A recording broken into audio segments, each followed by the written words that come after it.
उड़ जाऊं नील गगन के पार।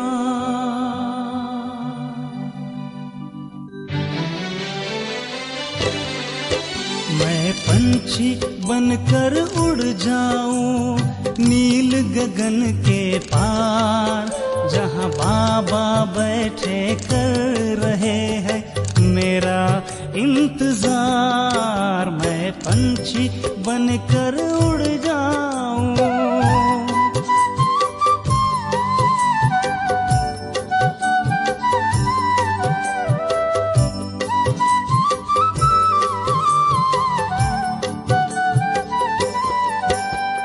बाह पसारे बाबा खड़े हैं गले लगाने लिए, नजरों से श्रृंगार करेंगे नूर बनाने लिए।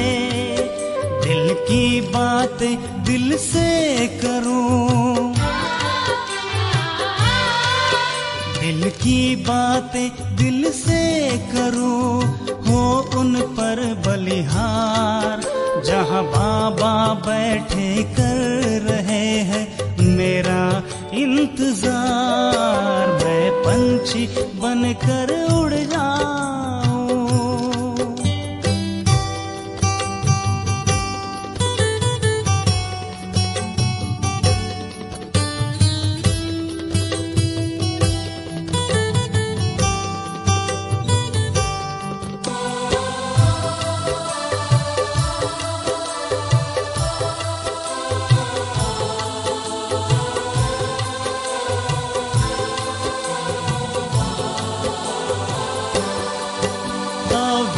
मिलन मनाऊं मैं उनसा विदेही होकर, स्नेह सागर में समाऊं मैं तन मन को भुलाकर। उस मंजर को यूं ही निहारो, उस मंजर को यूं ही निहारो, वतन का करूं दीदार। जहां बाबा बैठे कर रहे हैं मेरा इंतजार। मैं पंछी बनकर उड़ जाऊं।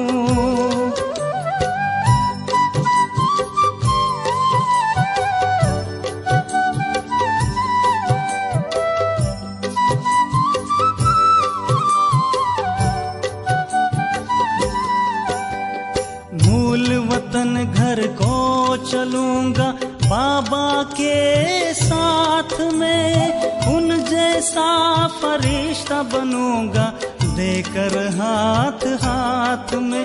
जिगर की सीप में भर लूं, जिगर की सीप में भर लूं ये मोती सा उपहार। जहां बाबा बैठे कर रहे हैं मेरा इंतजार। मैं पंछी बनकर उड़ जाऊं नील गगन के पार। जहां बाबा बैठे कर रहे हैं मेरा इंतजार। मैं पंछी बनकर उड़ जाऊं, मैं पंछी बनकर उड़ जाऊं, मैं पंछी बनकर उड़ जाऊं।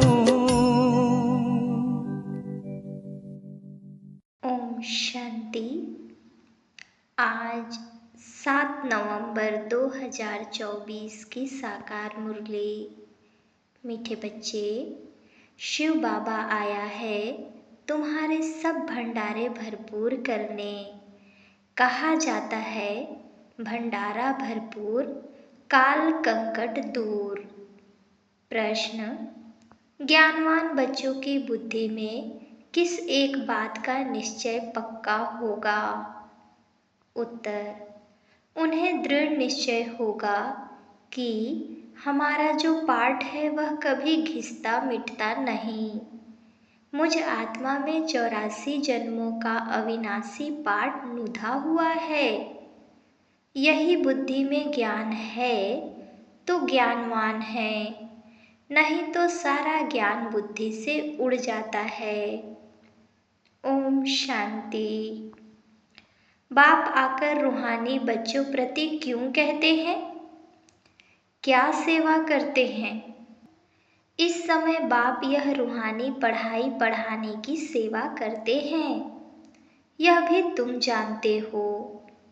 बाप का भी पार्ट है, टीचर का भी पार्ट है और गुरु का भी पार्ट है। तीनों पार्ट अच्छे बजा रहे हैं। तुम जानते हो वह बाप भी है, सद्गति देने वाला गुरु भी है और सबके लिए है। छोटे बड़े बूढ़े जवान सबके लिए एक ही है। सुप्रीम बाप सुप्रीम टीचर है, बेहद की शिक्षा देते हैं। तुम कॉन्फ्रेंस में भी समझा सकते हो कि हम सबकी बायोग्राफी को जानते हैं। परमपिता परमात्मा शिव बाबा की जीवन कहानी को भी जानते हैं। नंबरवार सब बुद्धि में याद होना चाहिए। सारा विराट रूप जरूर बुद्धि में रहता होगा। हम अभी ब्राह्मण बने हैं, फिर हम देवता बनेंगे, फिर क्षत्रिय, वैश्य, शूद्र बनेंगे। यह तो बच्चों को याद है ना? सिवाय तुम बच्चों के और किसको यह बातें याद नहीं होंगी? उत्थान और पतन का सारा राज बुद्धि में रहे। हम उत्थान में थे, फिर पतन में आए, अब बीच में हैं। शूद्र भी नहीं है, पूरे ब्राह्मण भी नहीं बने हैं। अगर अभी पक्के ब्राह्मण हो तो फिर शूद्रपने की एक्ट न हो। ब्राह्मणों में भी फिर शूद्रपना आ जाता है। यह भी तुम जानते हो कब से पाप शुरू किए हैं। जब से कामचिता पर चढ़े हो तो तुम्हारी बुद्धि में सारा चक्र है। ऊपर में है परमपिता परमात्मा बाप, फिर तुम हो आत्माएं। यह बातें तुम बच्चों की बुद्धि में जरूर याद रहनी चाहिए। अभी हम ब्राह्मण हैं, देवता बन रहे हैं, फिर वैश्य शूद्र डिनायस्टी में आएंगे। बाप आकर के हमको शूद्र से ब्राह्मण बनाते हैं, फिर हम ब्राह्मण से देवता बनेंगे। ब्राह्मण बन कर्मातीत अवस्था को प्राप्त कर फिर वापिस जाएंगे। तुम बाप को भी जानते हो, बाजोली व 84 के चक्र को भी तुम जानते हो। बाजोली से तुमको बहुत इजी कर समझाते हैं, तुमको बहुत हल्का बनाते हैं ताकि अपने को बिंदी समझ और झट भागेंगे। स्टूडेंट क्लास में बैठे रहते हैं तो बुद्धि में स्टडी ही याद रहती है। तुमको भी यह पढ़ाई याद रहनी चाहिए। अभी हम संगम युग पर हैं, फिर ऐसे चक्र लगाएंगे। यह चक्र सदैव बुद्धि में फिरता रहना चाहिए। यह चक्र आदि का नॉलेज तुम ब्राह्मणों के पास ही है, न कि शूद्रों के पास। देवताओं के पास भी यह ज्ञान नहीं है। अभी तुम समझते हो भक्ति मार्ग में जो चित्र बने हैं सब डिफेक्टेड हैं। तुम्हारे पास है एक्यूरेट, क्योंकि तुम एक्यूरेट बनते हो। अभी तुमको ज्ञान मिला है तब समझते हो भक्ति किसको कहा जाता है, ज्ञान किसको कहा जाता है। ज्ञान देने वाला बाप ज्ञान का सागर अभी मिला है। स्कूल में पढ़ते हैं, एम ऑब्जेक्ट का मालूम तो पड़ता है ना। भक्ति मार्ग में तो एम ऑब्जेक्ट होती नहीं। यह थोड़े ही तुमको मालूम था कि हम ऊंच देवी देवता थे, फिर नीचे गिरे हैं। अब जब ब्राह्मण बने हो तब पता पड़ा है ब्रह्मा कुमार कुमारियां जरूर आगे भी बने थे। प्रजापिता ब्रह्मा का नाम तो बाला है। प्रजापिता तो मनुष्य है ना, उनके इतने ढेर बच्चे हैं, जरूर एडॉप्टेड होने चाहिए। कितने एडॉप्टेड हैं?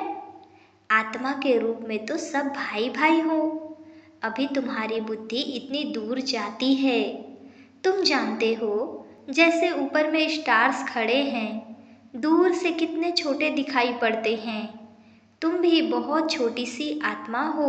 आत्मा कभी छोटी बड़ी नहीं होती है। हाँ, तुम्हारा मर्तबा बहुत ऊंच है।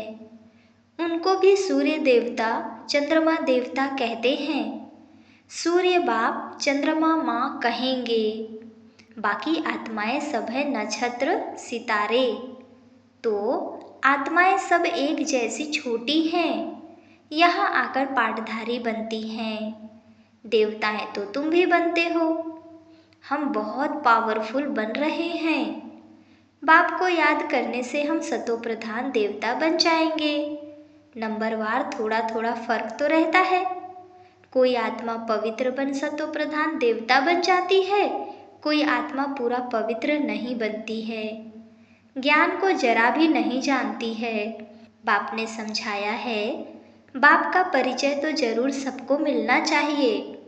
पिछाड़ी में बाप को तो जानेंगे ना। विनाश के समय सभी को पता पड़ता है बाप आया हुआ है। अभी भी कोई कोई कहते हैं भगवान जरूर कहाँ आया हुआ है, परंतु पता नहीं पड़ता। समझते कोई भी रूप में आ जाएगा। मनुष्य मत तो बहुत है ना। तुम्हारी है एक ही ईश्वरीय मत। तुम ईश्वरीय मत से क्या बनते हो? एक है मनुष्य मत, दूसरी है ईश्वरीय मत और तीसरी है देवता मत। देवताओं को भी मत किसने दी? बाप ने। बाप की श्रीमत है ही श्रेष्ठ बनाने वाली। श्री श्री बाप को ही कहेंगे, न कि मनुष्य को। श्री श्री ही आकर श्री बनाते हैं। देवताओं को श्रेष्ठ बनाने वाला बाप ही है, उनको श्री श्री कहेंगे। बाप कहते हैं मैं तुमको ऐसा लायक बनाता हूँ। उन लोगों ने फिर अपने पर श्री श्री का टाइटल रख दिया है। कॉन्फ्रेंस में भी तुम समझा सकते हो। तुम ही समझाने लिए निमित्त बने हुए हो। श्री श्री तो है ही एक शिव बाबा जो ऐसा श्री देवता बनाते हैं। वो लोग शास्त्रों आदि की पढ़ाई पढ़कर टाइटल ले आते हैं। तुमको तो श्री श्री बाप ही श्री अर्थात श्रेष्ठ बना रहे हैं। यह है ही तमो प्रधान भ्रष्टाचारी दुनिया। भ्रष्टाचार से जन्म लेते हैं। कहाँ बाप का टाइटल, कहाँ यह पतित मनुष्य अपने पर रखाते हैं। सच्ची सच्ची श्रेष्ठ महान आत्माएं तो देवी देवता है ना। सतो प्रधान दुनिया में कोई भी तमो प्रधान मनुष्य हो न सके। रजो में रजो मनुष्य ही रहेंगे, न कि तमोगुणी। वर्ण भी गाए जाते हैं ना। अभी तुम समझते हो, आगे तो हम कुछ नहीं समझते थे। अब बाप इतना समझदार बनाते हैं। तुम कितना धनवान बनते हो। शिव बाबा का भंडारा भरपूर है। शिव बाबा का भंडारा कौन सा है? अविनाशी ज्ञान रत्नों का। शिव बाबा का भंडारा भरपूर, काल कंकट दूर। बाप तुम बच्चों को ज्ञान रत्न देते हैं। खुद है सागर, ज्ञान रत्नों का सागर है। बच्चों की बुद्धि बेहद में जानी चाहिए। इतनी करोड़ आत्माएं सब अपने अपने शरीर रूपी तख्त पर विराजमान हैं। यह बेहद का नाटक है। आत्मा इस तख्त पर विराजमान होती है। तख्त एक न मिले दूसरे से। सबके फीचर्स अलग अलग हैं। इनको कहा जाता है कुदरत। हर एक का कैसा अविनाशी पार्ट है। इतनी छोटी सी आत्मा में 84 का रिकॉर्ड भरा हुआ रहता है। अति सूक्ष्म है। इससे सूक्ष्म वंडर कोई हो नहीं सकता। इतनी छोटी आत्मा में सारा पार्ट भरा हुआ है, जो यहाँ ही पार्ट बजाती है। सूक्ष्म वतन में तो कोई पार्ट बजाती नहीं है। बाप कितना अच्छी रीति समझाते हैं। बाप द्वारा तुम सब कुछ जान जाते हो। यही नॉलेज है। ऐसे नहीं कि सबके अंदर को जानने वाला है। यह नॉलेज जानते हैं जो नॉलेज तुम्हारे में भी इमर्ज हो रही है। जिस नॉलेज से ही तुम इतना ऊंच पद पाते हो। यह भी समझ रहती है ना। बाप है बीज रूप। उनमें झाड़ के आदि मध्य अंत की नॉलेज है। मनुष्यों ने तो लाखों वर्ष आयु दे दी है, तो ज्ञान आ न सके। अभी तुमको संगम पर यह सारा ज्ञान मिल रहा है। बाप द्वारा तुम सारे चक्र को जान जाते हो। इनके पहले तुम कुछ नहीं जानते थे। अभी तुम संगम पर हो। यह है तुम्हारा अंत का जन्म। पुरुषार्थ करते करते फिर तुम पूरा ब्राह्मण बन जाएंगे। अभी नहीं हो। अभी तो अच्छे अच्छे बच्चे भी ब्राह्मण से फिर शूद्र बन जाते हैं। इसको कहा जाता है माया से हार खाना। बाबा की गोद से हार खाकर रावण की गोद में चले जाते हैं। कहाँ बाप की श्रेष्ठ बनने की गोद, कहाँ भ्रष्ट बनने की गोद। सेकंड में जीवन मुक्ति, सेकंड में पूरी दुर्दशा हो जाती है। ब्राह्मण बच्चे अच्छी रीति जानते हैं कैसे दुर्दशा हो जाती है। आज बाप के बनते हैं, कल फिर माया के पंजे में आकर रावण के बन जाते हैं। फिर तुम बचाने की कोशिश करते हो तो कोई कोई बच भी जाते हैं। तुम देखते हो डूबते हैं तो बचाने की कोशिश करते रहो। कितनी खिटखिट होती है। बाप बैठ बच्चों को समझाते हैं, यहाँ स्कूल में तुम पढ़ते हो ना, तुमको मालूम है कैसे हम यह चक्र लगाते हैं। तुम बच्चों को श्रीमत मिलती है, ऐसे ऐसे करो। भगवानुवाच तो जरूर है, उनकी श्रीमत हुई ना। मैं तुम बच्चों को अब शूद्र से देवता बनाने आया हूँ। अभी कलयुग में है शूद्र संप्रदाय। तुम जानते हो कलयुग पूरा हो रहा है। तुम संगम पर बैठे हो। यह बाप द्वारा तुमको नॉलेज मिली है। शास्त्र जो भी बनाए हैं उन सब में है मनुष्य मत। ईश्वर तो शास्त्र बनाते नहीं। एक गीता के ऊपर ही कितने नाम रख दिए हैं। गांधी गीता, टैगोर गीता आदि आदि ढेर नाम हैं। गीता को मनुष्य इतना क्यों पढ़ते हैं? समझते तो कुछ भी नहीं। अध्याय वही उठाकर अर्थ अपना अपना करते रहते हैं। वह तो सब मनुष्यों के बनाए हुए हो गए ना। तुम कह सकते हो मनुष्य मत की बनाई हुई गीता पढ़ने से आज यह हाल हुआ है। गीता ही पहला नंबर का शास्त्र है ना। वह है देवी देवता धर्म का शास्त्र। यह तुम्हारा ब्राह्मण कुल है। यह भी ब्राह्मण धर्म है ना। कितने धर्म है? जिस जिसने जो धर्म रचा है उनका वह नाम चलता है। जैनी लोग महावीर कहते हैं। तुम बच्चे अब महावीर महावीरनिया हो। तुम्हारा मंदिर में यादगार है। राजयोग है ना। नीचे योग तपस्या में बैठे हैं, ऊपर में राजाई का चित्र है। राजयोग का एक्यूरेट मंदिर है। फिर कोई ने क्या नाम रख दिया है, कोई ने क्या। यादगार है बिल्कुल एक्यूरेट। बुद्धि से काम ले ठीक बनाया है। फिर जिसने जो नाम कहा वह रख दिया है। यह मॉडल रूप में बनाया है। स्वर्ग और राजयोग संगम युग का बनाया हुआ है। तुम आदि मध्य अंत को जानते हो। आदि को भी तुमने देखा है। आदि संगम युग को कहो या सतयुग को कहो। संगम युग का सीन नीचे दिखाते हैं, फिर राजाई ऊपर में दिखाई है। तो सतयुग है आदि, फिर मध्य में है द्वापर। अंत को तुम देखते ही हो। यह सब खत्म हो जाना है। पूरा यादगार बना हुआ है। देवी देवता ही फिर वाम मार्ग में जाते हैं। द्वापर से वाम मार्ग शुरू होता है। यादगार पूरा एक्यूरेट है। यादगार में बहुत मंदिर बनाए हैं। यहाँ ही सब निशानियाँ हैं। मंदिर भी यहाँ ही बनते हैं। देवी देवता भारतवासी ही राज्य करके गए हैं ना। फिर बाद में कितने मंदिर बनाते हैं। सिख लोग बहुत होंगे तो वह अपना मंदिर बना देंगे। मिलिट्री वाले भी अपना मंदिर बना देते हैं। भारतवासी अपने कृष्ण का व लक्ष्मी नारायण का मंदिर बनाएंगे। हनुमान गणेश का बनाएंगे।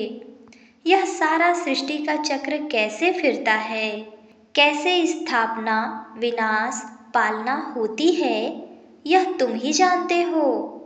इसको कहा जाता है अंधियारी रात। ब्रह्मा का दिन और रात ही गाई जाती है, क्योंकि ब्रह्मा ही चक्र में आते हैं। अभी तुम ब्राह्मण हो, फिर देवता बनेंगे। मुख्य तो ब्रह्मा हुआ ना। ब्रह्मा को रखें या विष्णु को रखें? ब्रह्मा है रात का और विष्णु है दिन का। वही रात से फिर दिन में आते हैं, दिन से फिर 84 जन्मों के बाद रात में आते हैं। कितना सहज समझानी है। यह भी पूरा याद नहीं कर सकते, पूरी रीति नहीं पढ़ते हैं तो नंबरवार पुरुषार्थ अनुसार पद पाते हैं। जितना याद करेंगे सतो प्रधान बनेंगे। सतो प्रधान सो भारत तमो प्रधान। बच्चों में कितना ज्ञान है। यह नॉलेज सिमरन करनी है। यह ज्ञान है ही नई दुनिया के लिए, जो बेहद का बाप आकर देते हैं। सब मनुष्य बेहद के बाप को याद करते हैं। अंग्रेज लोग भी कहते हैं ओ गॉड फादर, लिबरेटर, गाइड। अर्थ तो तुम बच्चों की बुद्धि में है। बाप आकर के दुख की दुनिया आयरन एज से निकाल गोल्डन एज में ले जाते हैं। गोल्डन एज जरूर पास होकर गया है, तब तो याद करते हैं ना। तुम बच्चों को अंदर में बहुत खुशी रहनी चाहिए और दैवी कर्म भी करने चाहिए। अच्छा, मीठे मीठे सिकिलते बच्चों प्रति माता पिता बाप दादा का याद प्यार और गुड मॉर्निंग। रूहानी बाप के रूहानी बच्चों को नमस्ते। धारणा के लिए मुख्य सार। पहली पॉइंट, बाप से जो अविनाशी ज्ञान रत्नों का अखूट खजाना मिल रहा है, उसे स्मृति में रख बुद्धि को बेहद में ले जाना है। इस बेहद नाटक में कैसे आत्माएं अपने अपने तख्त पर विराजमान हैं, इस कुदरत को साक्षी हो देखना है। दूसरी पॉइंट, सदा बुद्धि में याद रहे कि हम संगम युगी ब्राह्मण हैं। हमें बाप की श्रेष्ठ गोद मिली है। हम रावण की गोद में जा नहीं सकते। हमारा कर्तव्य है डूबने वालों को भी बचाना। वरदान, व्यर्थ संकल्प रूपी पिलर्स को आधार बनाने के बजाय सर्व संबंध के अनुभव को बढ़ाने वाले सच्चे स्नेही भव। माया कमजोर संकल्प को मजबूत बनाने के लिए बहुत रॉयल पिलर्स लगाती है। बार बार यही संकल्प देती है कि ऐसा तो होता ही है, बड़े बड़े भी ऐसा करते हैं, अभी संपूर्ण तो हुए नहीं हैं, जरूर कोई ना कोई कमजोरी तो रहेगी ही। यह व्यर्थ संकल्प रूपी पिलर्स कमजोरी को और मजबूत कर देते हैं। अब ऐसे पिलर्स का आधार लेने के बजाय सर्व संबंधों के अनुभव को बढ़ाओ। साकार रूप में साथ का अनुभव करते सच्चे स्नेही बनो। स्लोगन, संतुष्टता सबसे बड़ा गुण है।